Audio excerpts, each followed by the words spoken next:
My name is Callum Rees. I am 41 years of age as of this February. I am giving this statement of my own will, though not without considerable difficulty, at the request of the Territorial Inquest Office of Juneau, Alaska, convened on the 14th day of February, in the year of our Lord 1889. I understand that this deposition is being recorded in full by the clerk of this proceeding, and that any material contradictions between this statement and prior accounts, given informally to the trading post factor at Kenai, may be noted and challenged by the examining officer. I want the record to show that I understand this. I also want the record to show that I have been waiting 4 months for someone with the authority to write this down, and that the waiting has not made it any easier. I will tell what happened.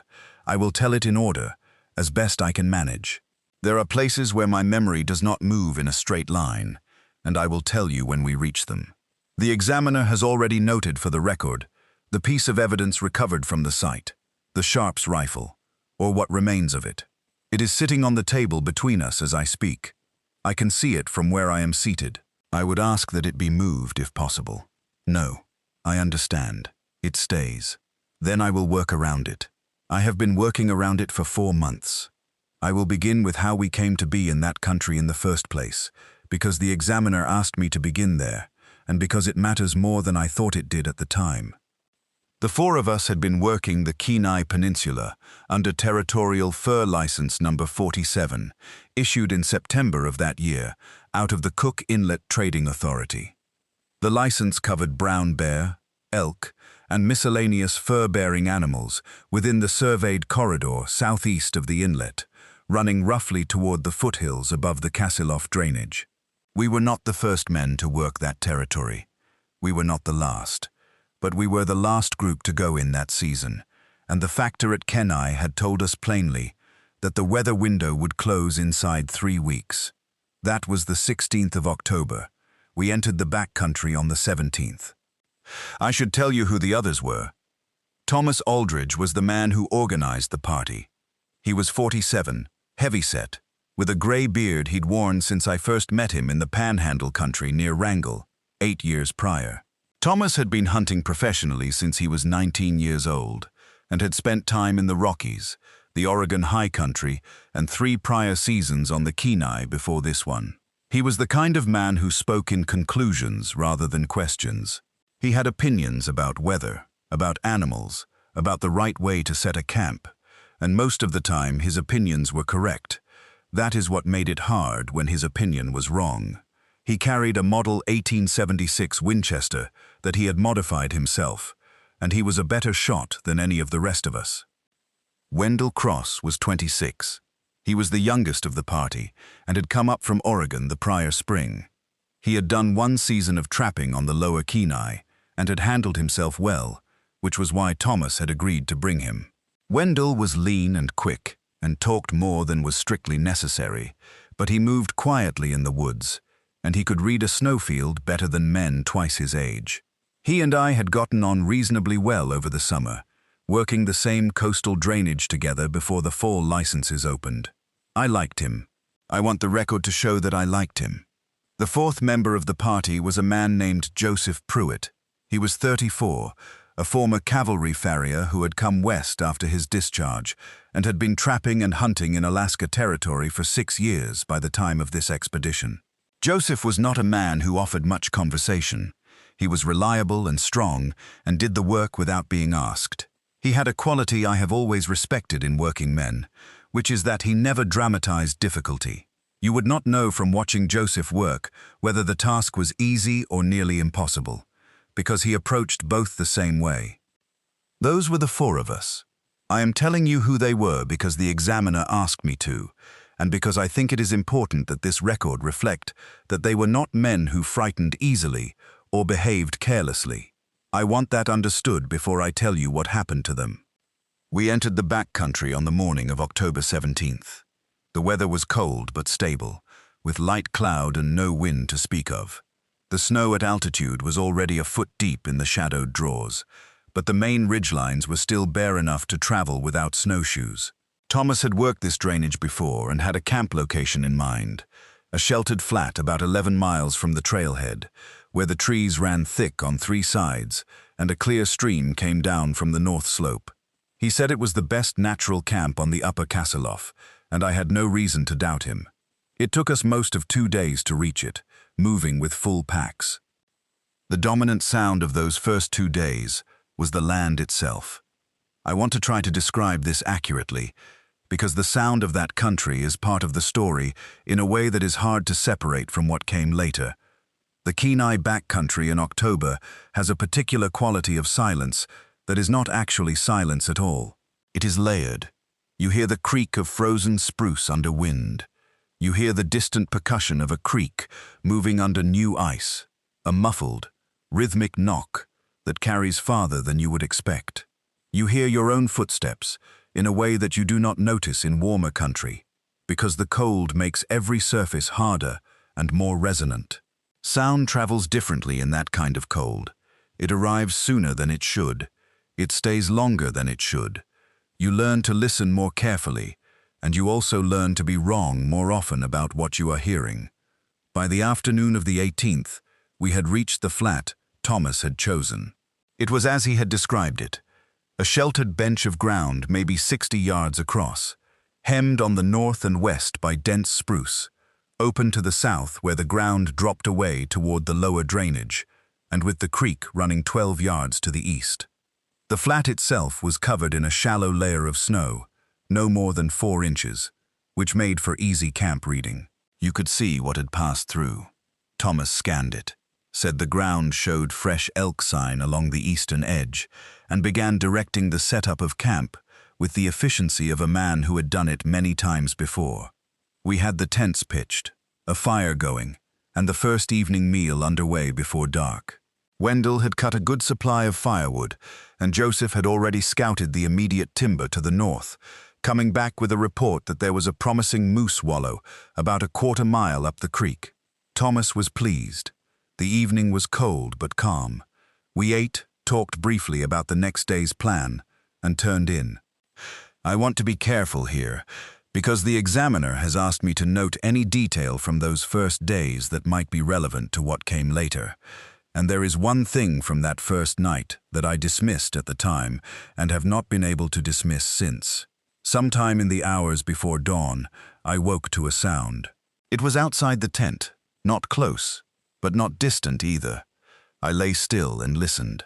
It came again, a sound like 2 very heavy things striking frozen ground in quick succession, close together, a double impact, heavy enough that I could feel it slightly in the ground beneath my bedroll. Then nothing. I lay there for some time, listening. It did not come again. By morning I had half convinced myself it was a tree branch coming down under frost weight, or some settling of the frozen ground, the kind of sound that country makes when the temperature drops hard overnight. I did not mention it to the others. That was my first mistake, and I have had 4 months to think about it. The 19th and 20th were productive days by any normal measure of such things. Thomas and Joseph took an elk cow on the afternoon of the 19th, a clean kill in the upper draw, and we spent most of the 20th breaking it down and packing the quarters back to camp. Wendell set a line of snares along the creek, and by evening of the 20th had 2 marten and a lynx to show for it. The meat was hung in the cache we had rigged between 2 large spruces about 30 yards from camp, well above head height, wrapped in cheesecloth against the cold. The work was hard, but ordinary, and the ordinary nature of it had a settling effect. The country around us was behaving the way backcountry is supposed to behave. There were animals in it. The animals were moving normally. The signs we read made sense. I should note for the record that I found tracks on the afternoon of the 20th.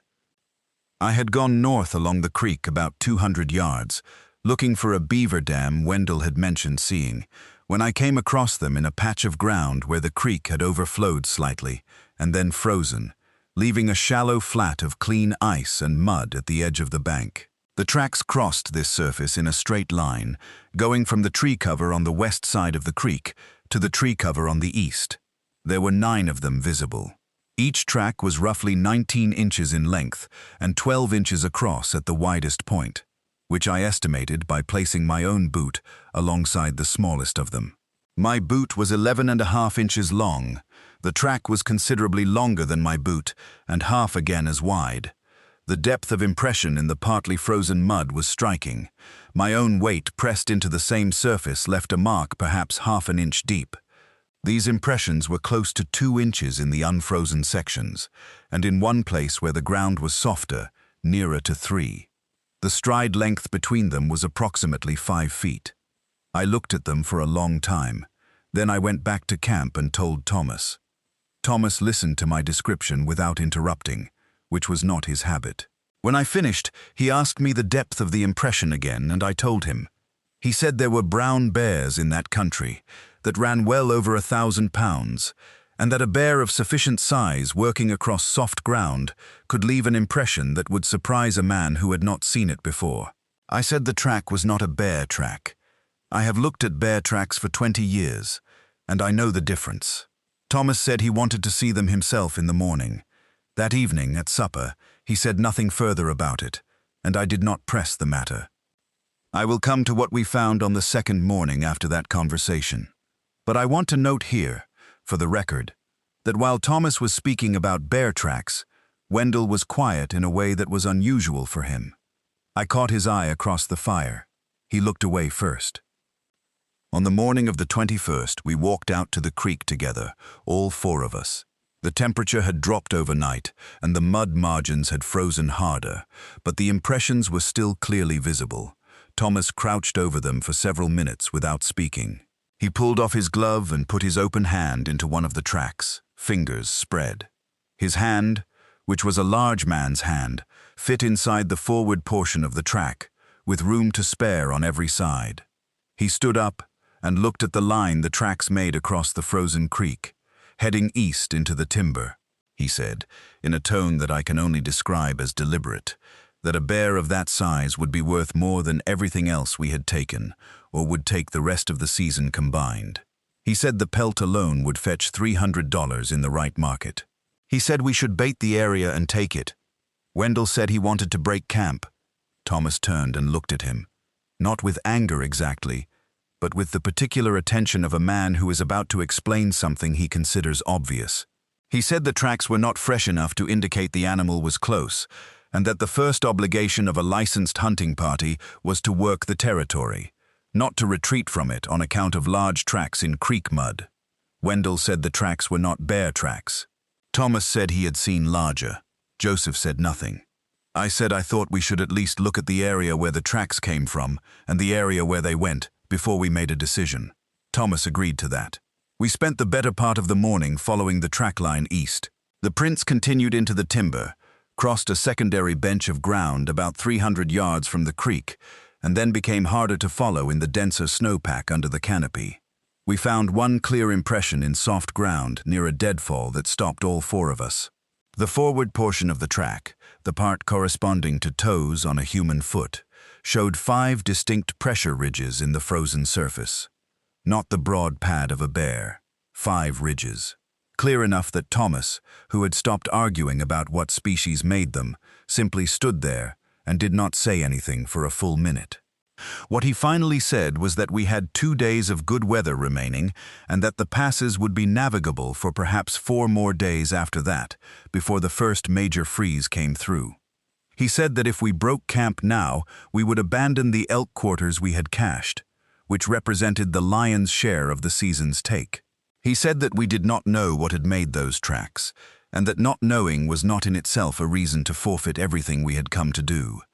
He said we would set a double watch that night, move the cache closer to camp, and if anything further developed, we would make a decision in the morning about breaking camp.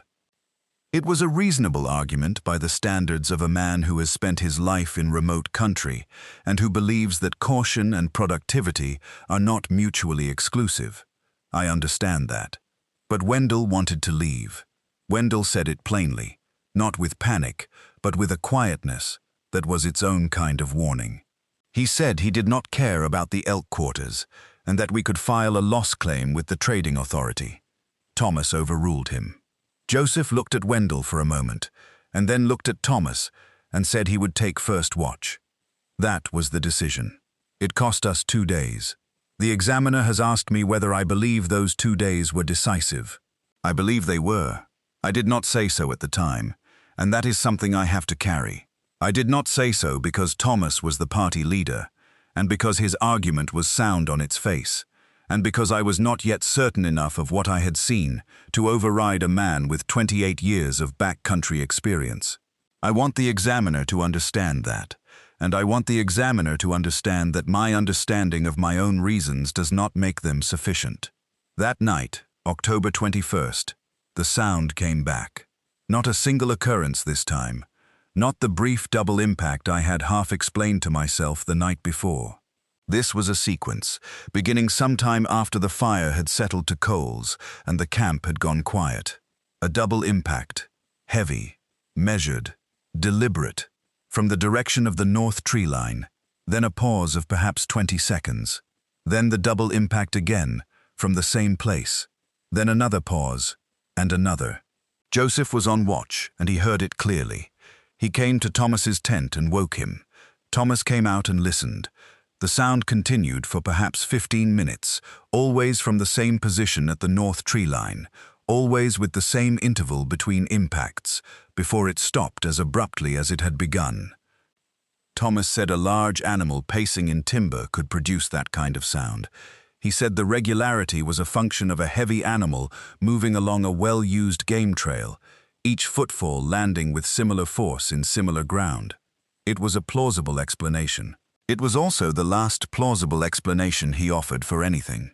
I should tell the examiner that on the morning of the 22nd, I measured the distance from the north tree line to the center of our fire pit. It was 49 yards. The 22nd was a strained day. Nobody spoke much. Wendell tended his trap line with an efficiency that suggested he was trying to occupy his hands and his mind simultaneously.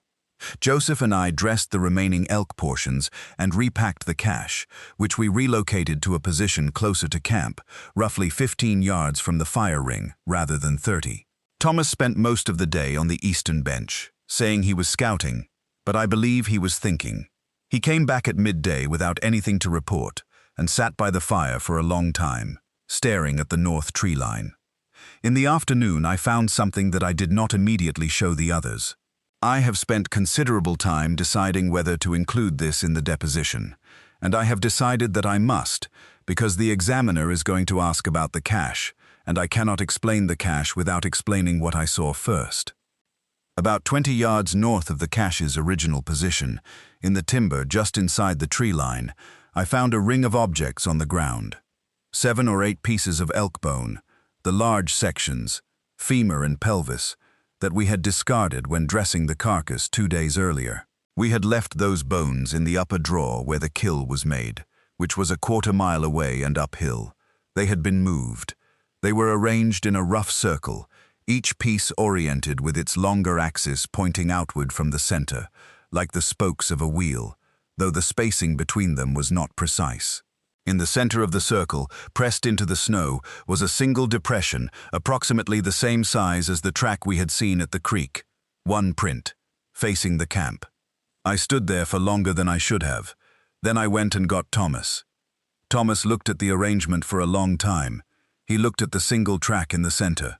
He looked back at camp. He said nothing for a while. Then he said we would break camp in the morning. No discussion, no argument. I could see in the set of his jaw that whatever internal accounting he had been doing all day had just reached its conclusion, and that the conclusion had nothing to do with the elk quarters anymore. I said, all right. We went back to camp and told the others.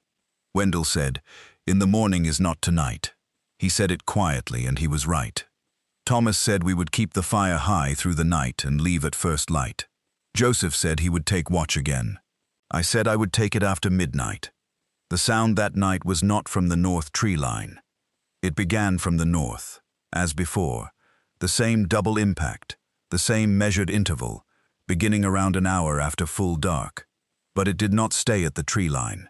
It moved. Not quickly, and not continuously, but in increments, as though whatever was making it was advancing and pausing, and the advances were in the direction of camp. The sound went from 49 yards to something I estimated at 30 yards over the course of about 2 hours. Then it stopped. When I came on watch at midnight, Joseph briefed me in a low voice.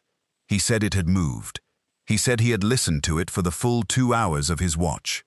He said that at no point had he been able to see anything at the tree line, and that the fire gave light out to perhaps 25 yards. Beyond that was black. He said whatever was making the sound was working in the dark beyond the firelight, without any apparent difficulty. He said this in the same flat tone he used for everything, and then he went to his tent. I sat by the fire for 4 hours. I kept it as high as I dared with what wood was cut. The sound did not resume. The country around me was entirely silent, which I did not find reassuring, because that kind of silence in that kind of country at that hour is itself a statement. The birds and the small animals that make the nighttime sounds of a backcountry camp, the distant owls, the movements of small things in the timber, all of it was absent. The creek was the only sound, the creek and the fire and my own breathing. At one point, about 2 in the morning by my estimate, I became aware that the fire was reflecting off something at the edge of the darkness. 2 points of reflected light, about 8 feet off the ground, widely spaced. I held very still. I did not call out. The reflection persisted for perhaps 45 seconds, and then it was gone, without any sound of movement. I cannot tell the examiner with certainty what I saw. I can tell him the height above the ground and the spacing between the 2 points of light, which I estimated at roughly 18 inches apart. I can tell him I was not asleep. I can tell him I did not sleep again that night. On the morning of the 23rd, we broke camp. We worked quickly and without conversation, the way men work when they are trying to take care of business before something else develops. Thomas had us packed by mid-morning. The decision was made to leave the cache entirely. Thomas said nothing about the value of what we were leaving. He simply said to leave it and move. We were perhaps 200 yards down the south-facing trail, heading for the lower drainage and ultimately the inlet, when Wendell stopped. He said, "Look at the cache." We turned. From where we stood, we had a clear view back to the camp and the cache position. The 4 wrapped elk quarters we had left hanging were no longer hanging. They were on the ground, arranged in a line beside the tree they had been hung from. Each one was set upright, propped against the base of the spruce, in a line. The cheesecloth wrapping on each one had been removed and folded, and the folded squares were stacked at the end of the line. The hanging rope was still in place above, intact, as though the packages had been lowered deliberately rather than pulled down. No one spoke for some time. Thomas said we needed to move. He was right. We moved. I need to tell the examiner about the sound on the night of the 23rd, but first I should explain what happened with our route, because the route is part of why things developed as they did. We had planned to exit the same way we had come in, along the main drainage trail heading southwest toward the Kasseloff and eventually to the inlet track. Thomas had done this route before and knew it well. What he had not factored, because no one could have, was the state of the crossing at the lower drainage. When we reached it in the early afternoon of the 23rd, we found the ford we had used coming in was no longer passable. 5 days of cold had built ice on the upstream side of the crossing, and that ice had broken and compacted at the ford in a mass that redirected the current. The water that had been shin-deep when we crossed it going in was now running hard and dark, and well above waist height. Crossing it with full packs would be extremely dangerous. Thomas estimated we would lose packs and possibly men in that current. We had 2 options. We could cache our remaining gear and attempt the crossing with only what we carried on our bodies, which meant abandoning our remaining supplies and most of the season's fur take. Or we could swing east along the drainage toward a higher crossing Thomas said he had used once before, a seasonal shallows point about 4 miles east, which in dry conditions could be forded safely. The difficulty with the eastern crossing was that it added a full day to the route and took us back into the higher country we were trying to leave. Thomas chose the eastern crossing. I want to say again, his reasoning was defensible. Men have drowned in those drainages attempting October crossings in high water. The loss of gear was significant, but survivable. The eastern crossing, if it was in condition, would bring us out a day later, but intact. I understood his reasoning. I think Wendell did too. Joseph said nothing and began walking east. We camped that night on a narrow bench above the drainage, in a position that offered less shelter than our main camp. We had no tent positions to cut, and the trees were thinner, giving less windbreak. We built the fire high and ate cold rations because nobody wanted to take the time to cook. Thomas said we would reach the eastern crossing by early afternoon the next day, cross, and be at the lower trail before dark. If we moved hard, we could make the inlet track before the passes closed. That was the plan. The sound came that night before the fire was fully built. Wendell was still feeding wood into it, working the kindling up to where it would take the larger pieces, and Joseph was unpacking the bedrolls, and Thomas was studying the drainage below us for any sign of the ford we needed. When it came from the tree line to the north and east, the double impact, measured, heavy, from what I judged to be about 35 yards in the timber. Everyone heard it. Wendell stopped feeding wood. Joseph straightened up. Thomas turned from the drainage. It came again. Same direction. Same interval. Then, after a pause of perhaps a minute, it came from a different direction. From the west. 2 directions at once was not possible for a single animal. We all understood what that meant, or we thought we did. Thomas said it was echoes. Wendell looked at him and did not respond. The timber to our west was not the kind of terrain that produces echoes. Flat-faced rock produces echoes. Dense timber absorbs them. The sound continued for approximately 3 hours that night. It did not advance as it had the night before. It held at what I estimated as 30 to 40 yards in the darkness, alternating between the north and the west positions at irregular intervals, as though 2 sources were communicating or coordinating. I have not said this before in informal accounts, and I am saying it now because the examiner asked for a complete record, and that is what I observed. 2 impact patterns, not 1. None of us slept in any meaningful way. When the sky began to lighten in the east, we were already packed. I should tell the examiner about what Wendell found near camp that morning. He had walked out about 30 yards to relieve himself before we left, moving north along the bench, and he came back quickly. He did not say what he had found. He just looked at Thomas and then walked back into the trees and motioned for Thomas to follow him. Thomas did. I followed. Joseph stayed with the packs. About 30 yards from where we had camped, in a line running parallel to the camp from east to west, there was a series of impressions in the snow-covered ground. Not the rounded single-strike track we had found at the creek. These were longer, more irregular, like the ground had been pressed down by something standing in one place for an extended time. The impressions ran in a line of perhaps 8 positions, spaced 5 feet apart. 8 positions, running parallel to our camp, at a distance of 30 yards. Whatever had made those sounds in the darkness had been standing in those positions while we sat at the fire. Thomas looked at the line of impressions for a long time. He said, "We move now," and we moved. The morning of the 24th was overcast, and the temperature had dropped another 10 degrees. The footing was harder, and the snow in the high benches was drifting. We moved fast, faster than we should have on difficult terrain, and Thomas set a pace that had Wendell struggling to keep up by midday. I do not blame Thomas for the pace. I would have done the same. There are situations where speed is the only logic available to you, and we were in one of them. We reached the eastern crossing in the early afternoon. It was worse than Thomas had expected.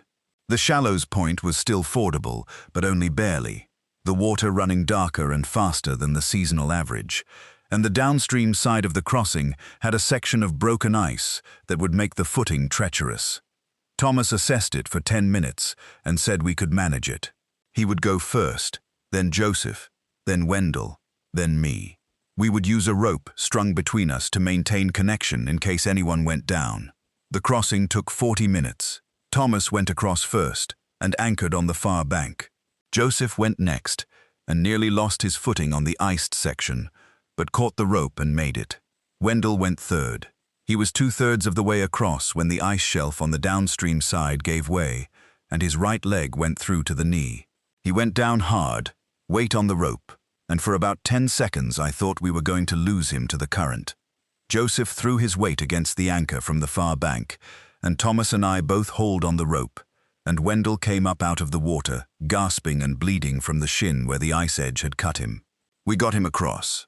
He had a bad gash on the lower leg, not to the bone, but deep enough to be serious. Joseph cleaned and bound it with what we had in the kit, while Thomas and I crossed with the remaining packs. Wendell said he could walk. He looked pale, and his hands were shaking from the cold water, but he stood up, and he started walking. We made about 3 miles south from the crossing before the light began to fail. Thomas said we were close to the lower trail, perhaps 6 miles out from the inlet track. One more camp, one more night, then we would be out. We made camp in a spruce hollow, which offered better shelter than the previous night's bench. Thomas was in better spirits. He said the ground we were now on was the same drainage he had used coming in, and he knew the route. He said by noon of the 25th we would be at the trading post track.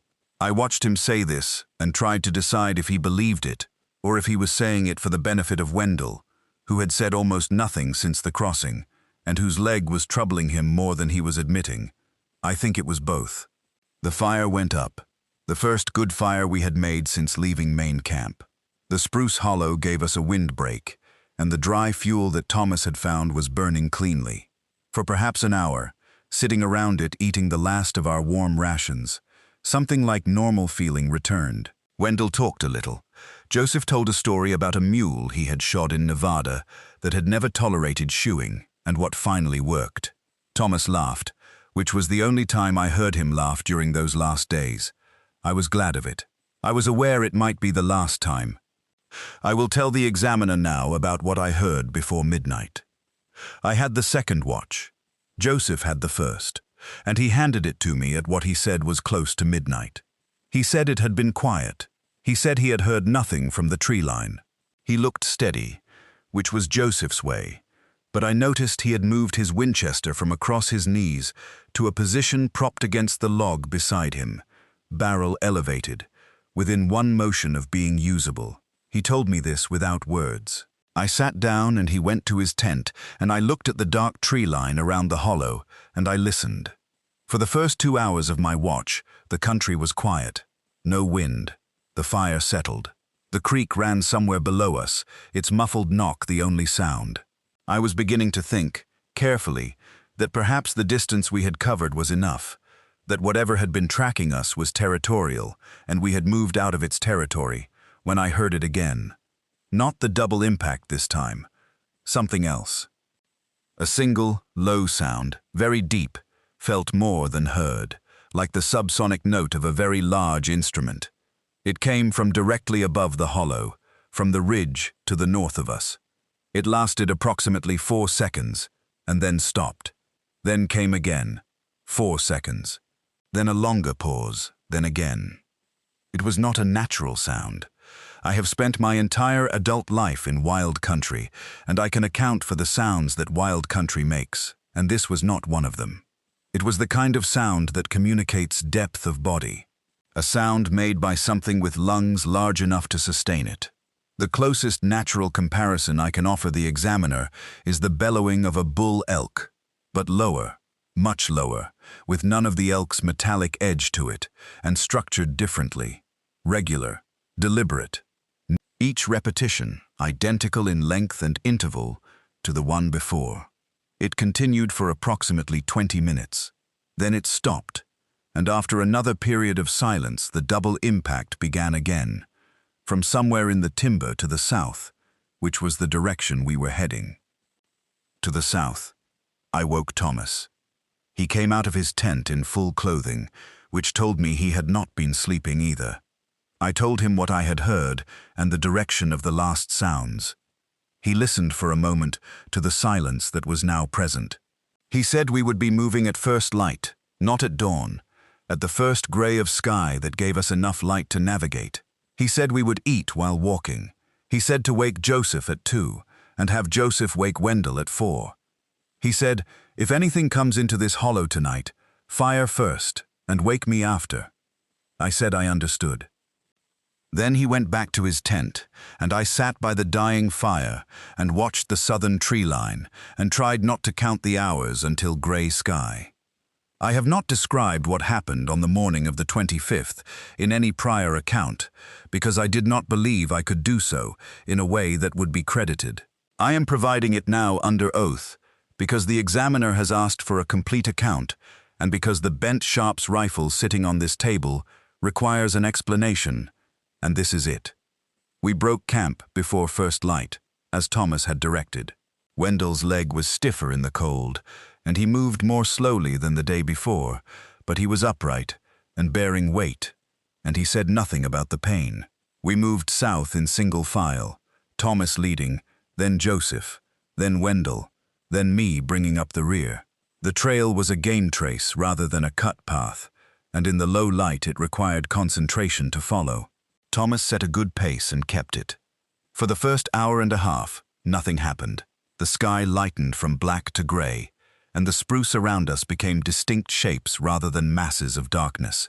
And I began to believe, as men will when the light comes back, that perhaps the night's terrors were diminished in the light. Perhaps they were. I do not know. I know what happened at approximately 8 in the morning, when the full, pale light of an overcast October day was on us, and we were perhaps 4 miles south of the hollow camp, on a bench of open ground above the main drainage. Thomas stopped. He raised his hand for the group to stop, and we all stopped. He was looking at the bench to our east. I followed his line of sight. There was something in the trees at the eastern edge of the bench, standing in the shadow of the spruce canopy, at the tree margin, perhaps 60 yards away. I cannot give the examiner a complete description because I did not see it completely. What I can tell him is what I observed, and for how long, and from what distance. It was upright. Not in the way a bear goes upright on its hind legs when it is startled or curious, briefly, unnaturally, counterbalancing on its haunches. This was the upright stance of something that stands upright as its resting position, the way a man stands. It did not move. It was standing in the tree shadow with the light falling at an angle that made its outline clear but its features indistinct. What I can say about the outline, the width across the shoulders was very great, greater than any man I have seen, and the arms, which were hanging at its sides, appeared to reach below the knee. The height in the shadow of the trees was difficult to judge exactly, but Thomas, standing in front of me, is a tall man, and the thing in the trees was considerably taller. I could see the breath coming off it in the cold air, a slow, regular condensation, rising and dispersing above the level of the shoulder line. It stood there and looked at us. Joseph had his rifle up. Thomas had his rifle up. I brought mine up. Wendell was behind me, and I do not know what he did in those seconds. Thomas said, in a voice that was very quiet, "Don't fire." Nobody fired. The thing in the trees stood there for what I believe was approximately 2 minutes, though it felt considerably longer. It did not move. It did not make a sound. The condensation of its breath continued to rise. Then, slowly, it stepped back into the deeper shadow of the timber, and in 3 steps it was gone from view. Nobody spoke for a long time. Thomas lowered his rifle. He said we would move south at speed and not stop. He said if it came out of the timber at us, we would fire, and then we would run. He did not say what we would fire at, or whether he believed firing would accomplish anything. He just said we would fire and then run. We had been moving for perhaps 20 minutes more, crossing the lower bench toward the timber that would bring us to the main trail, when the sound came again from the timber ahead and to the right, the double impact, heavier now than it had been at any prior point, heavy enough to feel in the soles of my boots through the frozen ground. Not from behind us, from ahead. Thomas stopped again. He looked at the timber ahead. He looked behind us. He looked at Joseph. Joseph said nothing. His face was the face of a man doing arithmetic on a situation with no good answers. Wendell said, "It's in front of us." Thomas said he knew. He said we would angle left, away from the timber, down toward the drainage itself, and follow the drainage south. More exposed terrain, no tree cover, but it would keep us away from the timber until we could get back to the main trail from a different angle. We turned left, down the bank toward the drainage. I want to tell the examiner that what happened next was fast, and I want the examiner to understand that my memory of it does not run in the orderly sequence I would prefer. It runs the way a very bad thing runs in memory, in pieces, some of them clear and some of them not, some details vivid and others missing entirely. And I have had 4 months to try to put them in order, and I am not certain I have succeeded. We were moving down the bank toward the drainage when it came out of the timber on the right. I did not see it come out.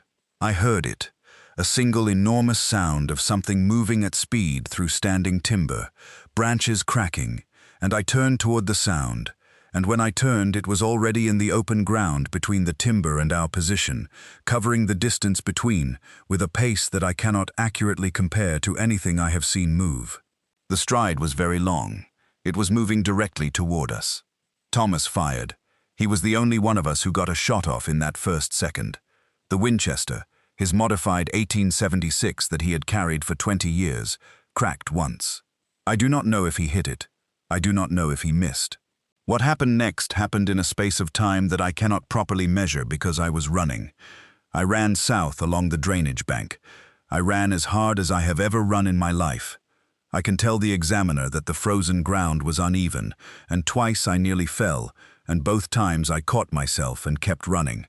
I could hear Wendell behind me, and I could hear the sound of the thing in the open ground, and I could hear Thomas, and I could hear Joseph, and then I could not hear Thomas anymore, and I could not hear Joseph anymore, and I kept running. I do not know how long I ran before I stopped. Long enough that I could no longer hear anything behind me except the drainage and my own breathing. I turned around. Wendell was about 30 yards behind me, running, limping badly on his injured leg, but running. He reached me, and we both stood there, breathing hard, looking north along the drainage. Joseph was not coming. Thomas was not coming. We stood there for what I believe was 4 or 5 minutes, long enough for them to have covered the ground between us if they had been running, and they did not come. I should tell the examiner what happened next, because the examiner needs to understand what the decision was and what it cost. Wendell said we should go back. He said Thomas and Joseph might be down, might be injured, might need us to go back. I said I could still hear it from the north. There was a long silence between us. Wendell looked north along the drainage.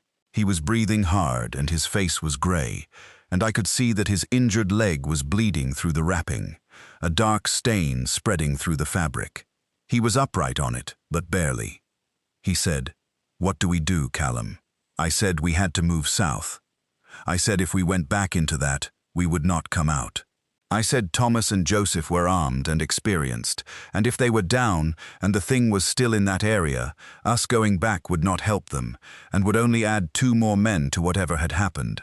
I said this clearly, and I meant it, and I believed it, and I am telling the examiner now, 4 months later, under oath, that I do not know if I was right. I know that it was what I said, I know that it was what I believed, and I know that Wendell looked at me for a long moment, and then turned south and started walking, and I turned south and walked with him, and from the north, behind us, I could still hear it. I will say for the record that we could hear both of them. Thomas and Joseph, not clearly, not continuously, but we could hear them for a period I estimate at somewhere between 2 and 4 minutes, and then we could not hear them anymore, and we kept walking south. We reached the trading post track that afternoon. We reached the post itself, at Kenai, near dark.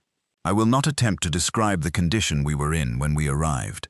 The factor, a man named Albers, took one look at us and sat us down and did not ask questions until we had eaten and Wendell's leg had been properly tended. When he did ask, I told him as much as I could. He wrote some of it down. He sent a message north to the territorial office, which is how this inquest came to be convened. Wendell Cross was treated for the leg wound and a subsequent infection, and spent 6 weeks under care at the Kenai post before he was fit to travel. He gave his own informal account to Albers that corroborates the main sequence of events, as I have described them here. He is not present at this inquest, at the request of his physician, and the examiner has noted for the record that a separate deposition may be sought from him at a later date when his condition permits. On the third day after our arrival at the post, a party of 4 men organized by Albers and including 2 Dena'ina hunters was dispatched back up the trail toward our camp to search for Thomas and Joseph and to assess the territory. I was not fit to accompany them, and Wendell was not fit to walk. The party returned on the 7th day. They had reached our main camp. They had found the site of the encounter on the drainage bench. They had found no bodies and no significant blood evidence. They found no remains of Thomas Aldridge or Joseph Pruitt. They did find the Sharps rifle. It was at the edge of the open ground where the encounter occurred, in a position consistent with having been thrown or deposited there from a direction I cannot determine. The barrel was bent at approximately a right angle beginning about 6 inches from the receiver, a deformation that the factor examined and said he could not account for mechanically, in the sense that he could not identify what force applied in what manner would produce that specific deformation in a weapon of that construction, without also destroying the stock and receiver, both of which were intact. The rifle was brought back to the post. It is now on the table in front of me. The 2 Dena'ina hunters in the search party, whose names the examiner has in the record, refused to discuss what they found at the main camp, beyond confirming the location of the trail and the cache site.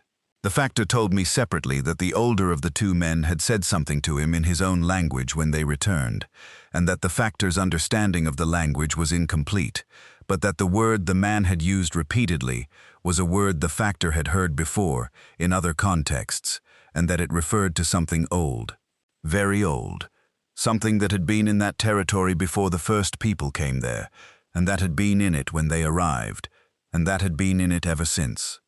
The examiner has asked me if I have anything further to add to this account. I have 3 things to add. The first is that I have been asked several times in the months since, by the factor and by others, whether I believe there was more than one of them. I have told you about the 2 impact patterns on the night of the 23rd, heard from 2 directions simultaneously. I have told you about the thing we saw in the trees and the sound we heard simultaneously from the timber ahead of us, which placed it in 2 locations at once. I am not able to give the examiner a certain answer. I am able to say that the evidence as I observed it is consistent with more than one animal of the same type, and that this possibility is, if anything, more difficult to sit with than the alternative. The second thing I want to add is about Thomas.